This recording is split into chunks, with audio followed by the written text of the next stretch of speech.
Yeah, welcome to 2026 and a new era of the new Dad Rock. I'm Steve, and with me as always is... Keith, and I'm excited for this new era of which you speak. Hosts Keith and Steve, two college radio DJs in the 90s, helped expose bands like Nirvana, Pavement, and PJ Harvey. They were to shows, interviewed musicians, they reviewed albums at various dime papers. They worked security at concerts and once, even did loading for Fish. Now, they're dads. Whether you want to explore lesser-known music or take a trip down memory lane, tune to the new Dad Rock. Join hosts Keith and Steve as they navigate the ages together, sharing about music across various areas and genres. Always well-intentioned, often well-informed, seldom boring. The new Dad Rock will expand your mind. I just made that up, so I hope we do something era-defining in this episode. Or at least this new season, Season 8. Yeah, Season 8. Speaking of seasons, over the break, I caught up on the final season of the show Stranger Things. Are you familiar with it? I'm aware of the series. My wife and youngest child watched it very loudly. Yeah. Well, a couple of years ago, I think in season 4, there was a climactic scene where they played Metallica Master of Puppets, and it was all over the interwebs and everything. And of course, before that, Running Up a Hill by Kate Bush became a huge part of the plot. But this year, as you know, the heroes were preparing for a final showdown, the main character Mike, who Finn Wolfhard plays him, he insisted that they listen to the Butthole Surfers. And he was playing, all of a sudden, I hear Human Cannonball by Butthole Surfers playing on Netflix for millions upon millions of people. And the great thing is that's a pretty deep cut. Like, it's not like the most obvious song, even from that album. Yeah, I mean, when you do things like that, you almost feel that they knew that was the song for the scene and even got the rights early enough that they can cut the scene around it. You know, I wonder if they actually wrote it with the song in mind. Yeah, I don't know how licensing works. Licensing was need to record it. This is one of their. It's from Locust Abortion Technician, which is like our 1985 album, I want to say. So before they were on MTV, before they were on Beavis and Butthead, before they were like dang dang dang dang dang dang dong dang dong dong dong, you know, with Ministry. This was when I started listening to them, so I was very, very excited about that. Are you getting all nostalgic because you got hit on the head with a lot of CDs?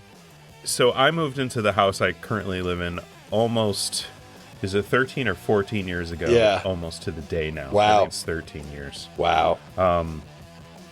And since that time, I've had cardboard boxes full of CDs up in the attic. 4 of them, probably 5 of them, maybe. I have wicker baskets with CDs in them. I still have one car has a CD player in it, and all I do is rip King Gizzard concerts on there. So I don't even listen to my CDs. Is the point? Wait. Sorry.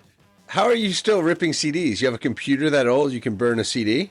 I do. I have this janky old Apple that still like this old Mac that still has a CD burner, and it's like. It's like when I go down to download the songs off of Bandcamp, it's like the Bandcamp, like the app is like this. This is the last time you can download on your computer. It's like this browser is not supported. Update, and then my computer doesn't have enough memory to update to the newest, which is all that's like. That's amazing. So, yeah. So I have.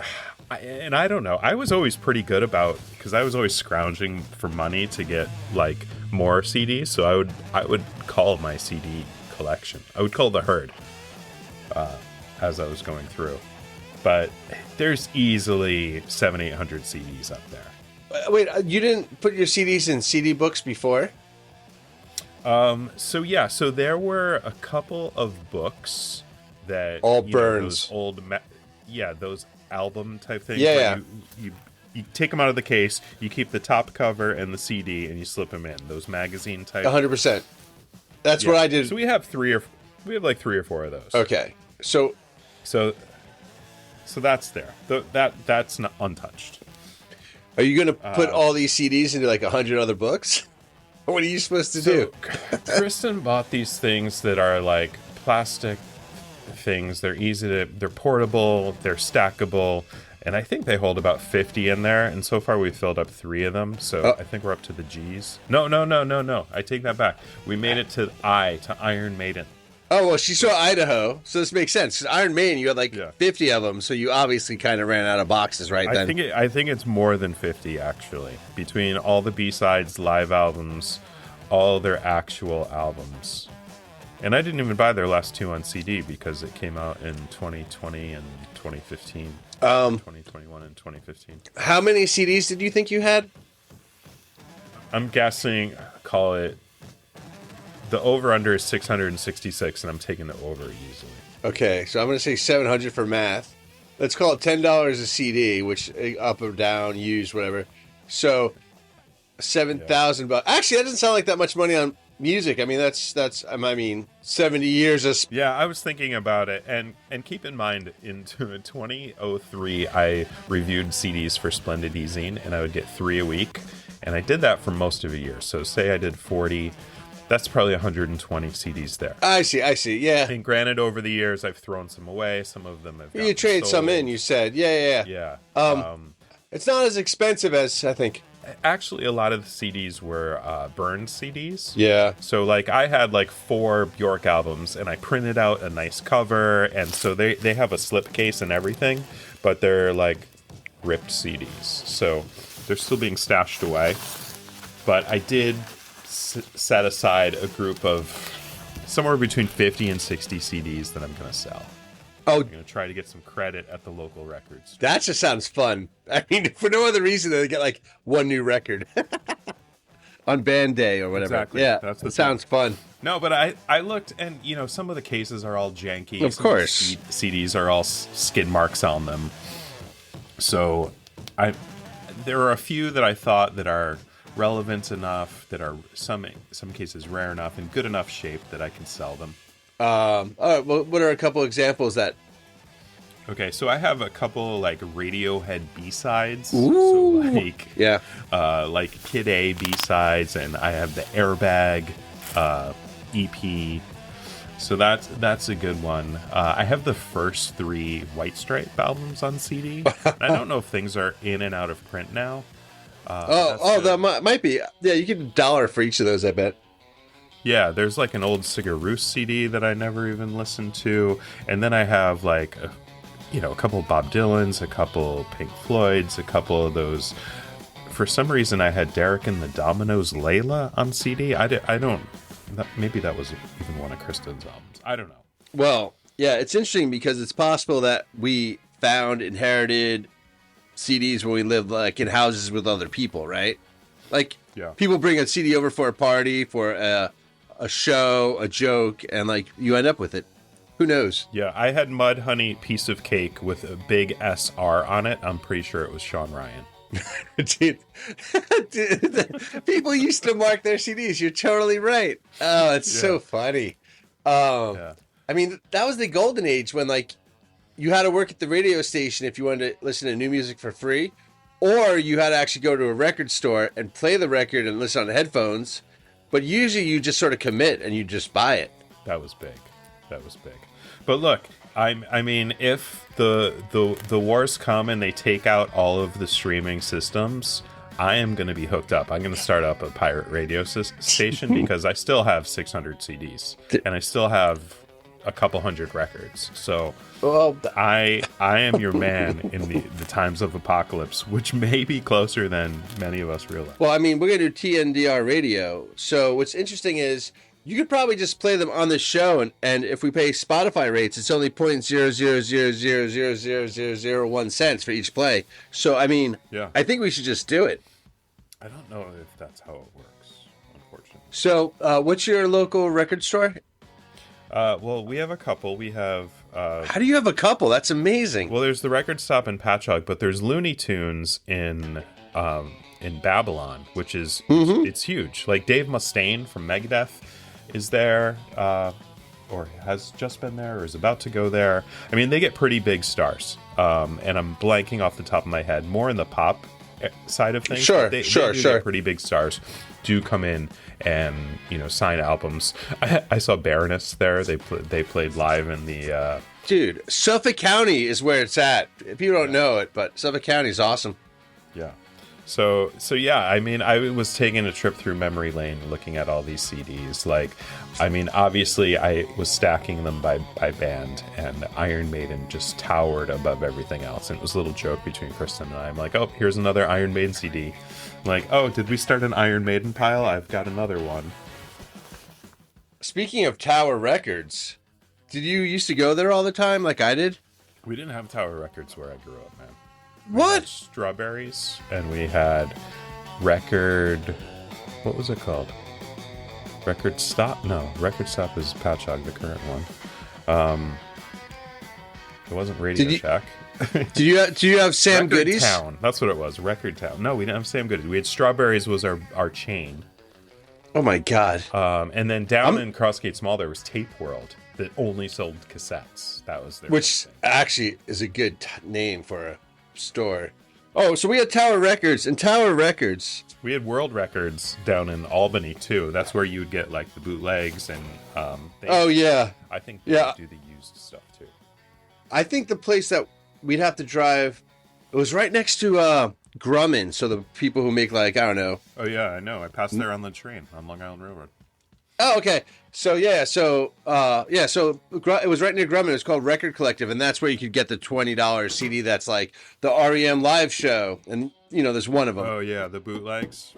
Yeah, I was surprised to find that I only had a couple of those. Yeah, because they were $20 in 1995, dude. What is that? That's like $50 now, which is how much I. Yeah. That's what I paid for the King Gizzard and the Lizard Wizard European records. I think it was $60. I got the cool little slip mat of the Bulgaria shows that I was at. Do you know what the album design for the King Gizzard Lizard Wizard European 25 tour is? Oh yeah, it's basically like Europe 72 of the. It is, and I saw it on your floor. And like I only put it together after I got it. I was like, holy shit, this is so brilliant. Yeah. Have you received that record, by the way? I finally did. Yeah, it took. They were like 3 months behind. I got it like a week ago. I got the New York, the Forest Hills show, the rock show from Forest Hills, and that's supposed to be coming any day now. So I'm excited for that. Yeah. I'm excited. They're doing 3 shows at Forest Hills. I've never been there this summer, but I was on a Reddit thread, and someone's like, "They're Australians. They shouldn't come because America sucks." And I was like, "Oh damn, it might actually get canceled." Well, they already came last year when America still sucked back then, so they'll show up. No. They're only doing 6 shows in the States, so yeah, and that's their yearly salary, so it makes sense. I mean, I'm excited to see the shows. I was gonna say that reminds me I have to buy those tickets. Oh, I have an extra ticket in case you don't, but I kind of want to give my tickets to other people. Screw them. And you're not going to the rave show? I'm not going to the rave show, no. I got in the stands for the first 2 rock shows because, yeah, it's better to just be able to sit and see and stuff. But I got floor for the rave show. Nice. Yeah, I'm excited because I saved like thousands of dollars not going to Manchester for it. So, you know what I mean? A couple $100, yeah, it's going to be awesome. Exactly. Yeah. So back to that Europe 72, and Kristen left that on top of the Grateful Dead pile so she could find I saw it. I was surprised actually how the thing shaked out. So obviously my tallest stack was Iron Maiden. My next tallest stack was Pavement. Third one was Ween.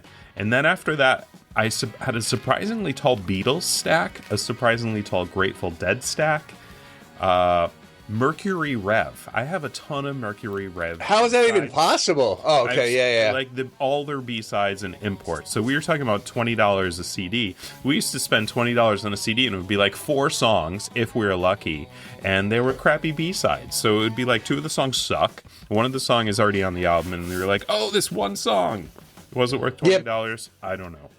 Yeah, but you don't know the 2 songs suck till you buy it. Yeah, just look at "Harness Your Hopes" by Pavement. Oh wow! Like I had that B-side on a CD single. Yeah, that is really weird. Oh, okay. Actually, this is good. So you have all these albums, and we listen to whole albums. I mean, yeah, we're talking about B-sides and whatnot now, ephemera. But is the album dead now? It's hard to say. I mean, we just did an episode counting down the 25 our 25 favorite, and we seem to like those albums. And that's a good point, actually. You know, you're right. I like to listen to an album. Like sometimes I do. Trips, sometimes on trips, I like to have, you know, like 3 albums queued up on the old, on your CDs streaming device. Yeah. Oh, I thought you meant in the CD player in the back of your car. I don't have that car anymore. I have a 1 CD changer, and like I said, it's pretty much King Gizzard live albums. So when I'm driving up to the ski mountains, like when I'm 20 minutes outside of Whiteface and I lose service, I have to throw the King Gizzard on. So maybe now I'll reach in and grab a few of the old CDs. Like, do you remember the Faith Healers? I do. So Faith Healers have. Wait. Is that? No, that's Tree People. Who's in? Yeah.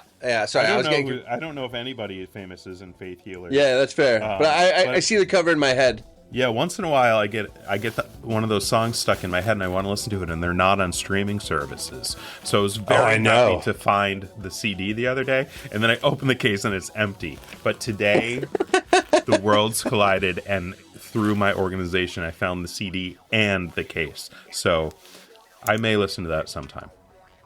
Maybe. I'll let you listeners know when it comes to that episode. I listened to the Faith Healers today. So I think I know why the secondary piles were high. The Beatles, the Grateful Dead, or whatnot. It's because they had so many albums. It's inevitable you end up with a decent amount of albums. Like you said, Pavement was like really high, but they only had, was it 5 official albums? Yeah, maybe but I 6? had so many B-sides. Like totally. every single had, or every album had 3 singles with B-sides, and then they threw in a couple sanctioned EPs. Yeah, but I mean, on the Beatles, you probably had 3 or 4 of them. Then you probably had one of the blue or red collections by accident. Well, I had Columbia Music. What were the collections that came out in the 90s? Except Blue and Red, I thought they were called. Yeah, I know exactly what you're talking about. Well, Blue and Red are their greatest hits albums from the original run. Oh, I see. 60s and early 70s. This first half and the later half. But there were what the hell were they called? Chronicles, Archives. Oh, yeah, sure. And it was all like B-sides. Anyway, those were cool albums, I thought. Especially I agree. I mean, I think that's kind of why we're like the Revolver era in a Gizzard in a lot of ways, or live music, is because it's interesting to see the band in different settings, different versions. You know, that's why we like the B-side so much. It was just like another way to experience your band that was almost more intimate or personal. Yeah. So speaking of the live versions, I had an epic drive the other day. And it was Sadie goes to college in the Boston area. We live in Long Island. Yeah. And we wanted to get some skiing happening. Where'd you go? So we went up on so she needed to get back to the dorms. They open on Monday. So I'm like, okay, Monday night, we got to get back to the dorms. So I backtracked. On Sunday, we skied at Gore in the Adirondacks. We drove. So you left Sunday morning. Well, Sunday morning we were at my sister's upstate, so we went. Okay. I drove an hour to Gore. From Gore, we drove through the Adirondacks, through the Green Mountains, all crazy back roads, snowing, getting dark. 2-hour drive to Sugarbush. It's only 2 hours between Gore and Sugarbush? Yes, but it's probably like 20 miles, to be honest with you. And but the road, like I took the Appalachian Gap, like there's signs. It's like, you know, when you see like trucks use low don't gear, do this. Yeah, it's like trucks use low gear, 5% grade. This one was like trucks not recommended, 14% grade. What was it all paved at least? I mean, it was all paved. So unlike the Roxbury Gap on the other side on the way to Sugarbush. Anyway, we made it to Sugarbush. Holy shit. It was snowing. Like, you come down, you come past Mad River Glen. Anyway, the next day, we wake up. We stayed in Warren, whatever, Waitsfield. Woke up Monday morning, skied, shredded the mountain. Sugarbush is 2 separate areas. We shredded until 1:30, went over to Mount Ellen, Glen Ellen, whatever you want to call it, 3 miles down the road. Shredded there for a couple hours. Left at 3:30. Drive to Boston, 3-hour trip. And so this is when it's important to have a good mix going. And, you know, I have the Esquiando playlist, like long longer, rockier, jammier songs. It just kept me going. But after I dropped Sadie, got some good Thai food in Boston, then had a 4-hour drive back to Long Island. It's now 7:30. I'm like, all right, maybe I can get home by 11:30. Put on this mix that I've been making over the years. And this is where the algorithm fails you. This is what the algorithm cannot give you. I've made this playlist, probably been accumulating over time for 3 or 4 years. It's called Live Trips, and it's anytime I hear a live version of a song and I think it's awesome, I just drop it into the Live Trips playlist. So you end up invariably with a good amount of Fish, a little bit of Grateful Dead, but surprising things like Pink Floyd. I had a ton of Pink Floyd on there. There was like some good Rush jams from the 70s. But then I also had the entirety of Primus Sucks. Yeah, so there were definitely some cool live Primus songs. And I didn't even have Primus Sucks. I think it was newer stuff than that. I'm sure. But the whole time I'm like, all right, cool. There's got to be a King Gizzard song coming on soon. And evidently I have another playlist that is just King Gizzard live. It's called obviously LW live. So yeah, obviously I must have smartly said, you know what? Segregation. I'm gonna segregate it. So keep them separated. Yes. That's brilliant, actually. There was even a Len Claypool Delirium B-side from a couple years ago that's good. Some Led Zeppelin from How the West Was Won, and then you get some random like Cure, like from the Paris album. Remember from? Oh yeah, I have it. I have that on CD. Like, yeah, and show. Why Can't I Be You live bootleg was awesome. Yeah, amazing. That comes on, and then randomly there's like Punk Rock Girl by the Dead Milkmen. It ended up being a really great trip. A couple Faith No More songs, a couple Built to Spill songs, a surprising amount of Pink Floyd. Scorpions, Worldwide Live. I think I heard a song or two from that. Iron Maiden, I guess I don't know. I guess I downplay them live. There wasn't much there. But I think the coup de grace, besides Nina Simone live from like 1968, which is amazing and just makes those 6 minutes fly by. There were 2 live Olivia Tremor Control mashups from like BBC Peel session shows from like 96. So yeah, there was like these medleys of 3 or 4 Olivia Tremor Control songs live from BBC. Anyway, so those 4 hours just cruise by. Plus, the great thing about live songs is they tend to be longer. So all of a sudden, you're set the controls for The Heart of the Sun by Pink Floyd for 17 minutes. You're like, all right, cool. I'm good. 17 minutes is long. But you're right, though. The longer the song, the shorter the drive. But you're on a 4-hour trip, and you've already been driving 3.5 hours. And you also shredded Sugarbush earlier in the day. Totally. Is Sugarbush all that? Sugarbush is the shit, man. Nice. Okay. Should I go to Sugarbush or Killington? Which direction are you approaching it from? New York, obviously, left side. I'd go to Killington. Okay. Interesting. Sugarbush is hard to get to. Yeah, that's fair. No, I prefer Sugarbush. I think the skiing is better at Sugarbush. Killington has the town and all the stuff around it. It has there are good places to eat in Sugarbush and Warren and Waitsfield and all that whole area. But Killington has more of it. There's more development there. It's a shorter drive. It's an easier drive.